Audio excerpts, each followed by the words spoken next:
রাজ্যে প্রাথমিক নিয়োগ দুর্নীতির গতি বৃদ্ধি করতে শেষ পর্যন্ত কলকাতা হাইকোর্টের বিচারপতি মহামান্য রাজাশেখর মান্থা একটা কড়া নির্দেশ দিলেন।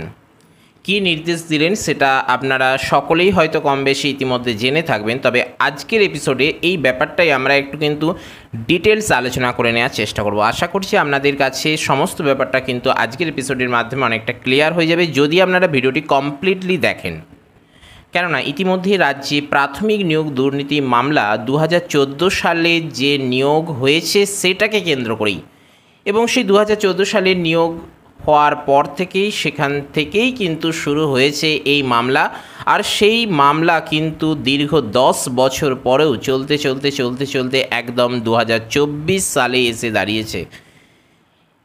ইতিমধ্যে বিভিন্ন মামলা এবং তদন্ত ওঠা বসা হয়েছে, কখনো এগিয়েছে কখনো ধীরগতি এসেছে, শেষ পর্যন্ত সিবিআইয়ের হাতে চলে গেছে এই তদন্ত। এবং সেই সিবিআই যে চার্জশিট জমা দিচ্ছে এবং যে ওএমআর স্ক্যান এবং ওএমআর দুর্নীতি, ওএমআর ম্যানিপুলেশন, ওএমআর বিকৃতি যাই বলুন না কেন সেগুলোর উপর যে তথ্য আদালতে জমা দিচ্ছে সেগুলোতে কিন্তু বিচারপতি রাজাশেখর মান্থা পুরোপুরি সন্তুষ্ট হতে পারছেন না, এবং সেই জায়গা থেকেই কিন্তু তিনি একটা বড় নির্দেশ দিলেন। কী নির্দেশ দিলেন আপনারা সকলেই জানেন।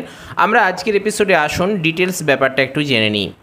ওএমআর এবং সার্ভার দুর্নীতির শেষ দেখতে চান তিনি, এবং সেই উদ্দেশ্যেই এবার অল আউট ঝাঁপানোর নির্দেশ দিলেন কলকাতা হাইকোর্ট থেকে। এই নির্দেশ দিয়েছেন সিবিআইকে, যারা এই ব্যাপারটা নিয়ে কিন্তু তদন্ত চালিয়ে যাচ্ছে, অর্থাৎ কেন্দ্রীয় তদন্তকারী সংস্থাকে।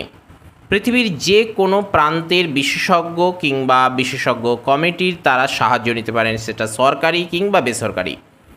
আর এক্ষেত্রে যে অর্থ ব্যয় হবে তার সমস্তটাই কিন্তু বহন করতে হবে প্রাথমিক শিক্ষা দপ্তরকে।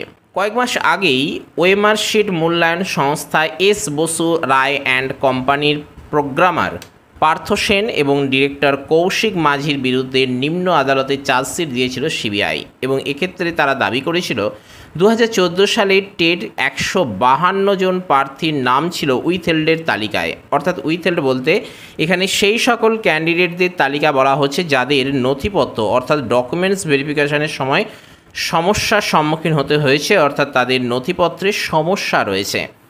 কিন্তু সিবিআই বলছে যে এই উইথহেল্ডের তালিকায় এস বসু রায় অ্যান্ড কোম্পানির পার্থ সেন কিছু ফেল করা ক্যান্ডিডেটদের নামকে ঢুকিয়ে দিয়েছে।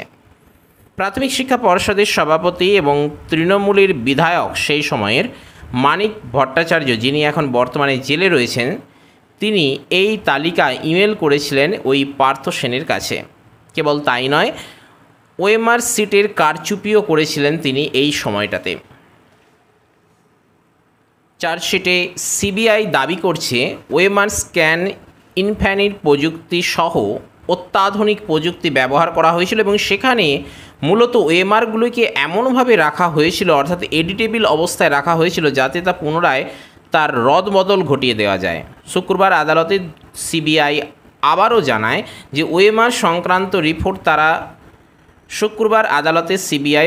ওএমআর সংক্রান্ত রিপোর্ট জমা দিলেও বিচারপতি রাজাশেখর মান্থা সেই রিপোর্টে কিন্তু সম্পূর্ণ সন্তুষ্ট হতে পারেননি। আর তারপরেই কিন্তু রাজাশেখর মান্থা মহাশয় নির্দেশ দিলেন। এবং কী নির্দেশ দিলেন? সিবিআই চাইলে শুধু ভারতবর্ষে নয়, সমগ্র বিশ্বের যে কোনো সংস্থার কাছ থেকে কিন্তু তারা সাহায্য নিতে পারে। এটা যদি সরকারি হয় সরকারি, কিংবা বেসরকারি হলেও চলবে। এক্ষেত্রে বিভিন্ন তদন্তকারী সংস্থা অর্থাৎ IBM, TCS, উইপ্রো এই রকম এথিক্যাল হ্যাকারদেরও তারা সাহায্য নিতে পারে। এই এথিক্যাল হ্যাকার হলো এমন একটা সংস্থা বা এরা এমনই একটা কাজ করে যেখানে ডিলিট হয়ে যাওয়া সমস্ত সার্ভার থেকে তথ্যগুলোকেও তারা ফিরিয়ে আনতে পারে। আর তাদের ওপর কিন্তু সিবিআইকে চাইলেই তাদের ওপর ভরসা রাখারও নির্দেশ দিয়েছেন বিচারপতি মান্থা। এক্ষেত্রে যে অর্থের প্রয়োজন হবে সমস্তটাই কিন্তু বহন করবে রাজ্যের প্রাথমিক শিক্ষা দপ্তর। এই এথিক্যাল হ্যাকারের এ কারণেই প্রয়োজন হয়েছে, কেননা যে এস বসু রায় অ্যান্ড কোম্পানিকে ওএমআরগুলো স্ক্যান করার দায়িত্ব দেওয়া হয়েছিল তারা কিন্তু এগুলি সার্ভার থেকে ডিলিট করে দিয়েছে, যার ফলে এগুলি কিন্তু আর পাওয়া যাচ্ছে না এবং জানানো হচ্ছে যে সার্ভার থেকে সেগুলি নষ্ট করে দেওয়া হয়েছে। কিন্তু এই এথিক্যাল হ্যাকারের মাধ্যমে কিন্তু সেগুলিকে ফিরিয়ে আনা সম্ভব, আর সেজন্যই কিন্তু শেষ পর্যন্ত বিচারপতি রাজাশেখর মান্তা এমনই নির্দেশ দিয়ে বসলেন। এ প্রসঙ্গে রাজ্যের বিরোধী দলনেতা শুভেন্দু অধিকারী কি বলছেন সেটা আমরা একবার শুনে নেব। আসল জায়গা ধরেছেন এবং মহামান্য বিচারপতি বলে দিয়েছেন যে কোথায় গেলে ওএমআর কেলেঙ্কারিটা একদম আসল ধরা পড়বে এবং এটা এবারে সিবিআইকে করতে হবে। এজেন্সি আর ধানাই পানাই না করে আদালতের নির্দেশ কার্যকর করুন। সিবিআইকে এই সমস্ত কিছু কাজ কমপ্লিট করে চার্জশিট জমা দেওয়া এবং তদন্ত কমপ্লিট করার জন্য রাজাশেখর মান্থা কলকাতা হাইকোর্ট থেকে সিবিআইকে 7 সপ্তাহ অর্থাৎ 49 দিনের সময় বেঁধে দিয়েছেন।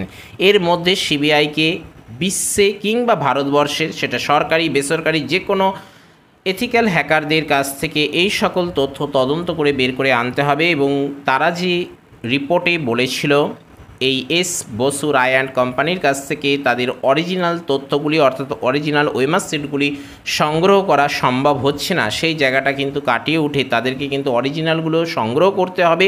সেই সঙ্গে এই তদন্ত কিন্তু কমপ্লিট করতে হবে আগামী 7 সপ্তাহ তথা 49 দিনের মধ্যেই।